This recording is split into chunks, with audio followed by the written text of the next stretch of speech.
ക്ഷമയോടെ കാത്തിരുന്നാൽ എന്ത് കിട്ടും എന്നതിനുള്ള ഉത്തരം സ്വന്തം ജീവിതത്തിലൂടെ പഠിപ്പിച്ചതൊരു പ്രവാചകൻ.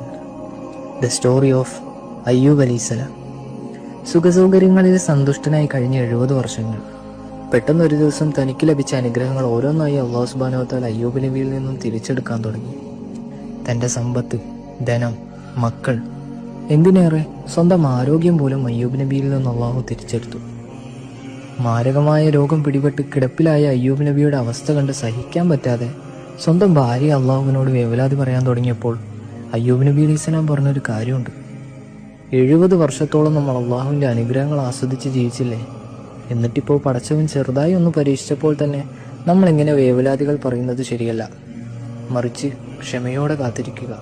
അള്ളാഹു നമ്മളെ കാണുന്നുണ്ട്. ശരീരം ഒന്ന് ചലിപ്പിക്കാൻ പോലും കഴിയാത്ത അവസ്ഥയിലും അയ്യൂബ് നബി അലൈഹിസ്സലാം പ്രാർത്ഥിച്ചത് ഒരു രോഗം എന്നെ ചെറുതായി ഒന്ന് സ്പർശിച്ചിരിക്കുന്നു അല്ലാഹ് എന്ന് മാത്രമാണ്.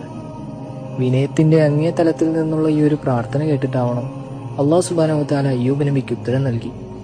ഉർഖുൽ ബിരിജ്ലിക് ഹാദാ മുഗ്തസലുൻ ബാരിദുൻ വശറാബ്.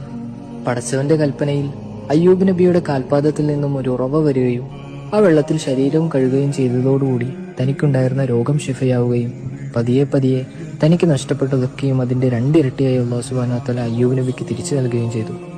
ചെറിയ ചെറിയ പ്രയാസങ്ങൾ വരുമ്പോൾ തന്നെ പ്രതീക്ഷ നഷ്ടപ്പെടുന്നവരാണ് നിങ്ങളെങ്കിൽ അയ്യൂബ് നബി അലൈഹിസ്സലാം പറഞ്ഞ കാര്യം വീണ്ടും ഓർക്കുക. ക്ഷമയോടെ കാത്തിരിക്കുക.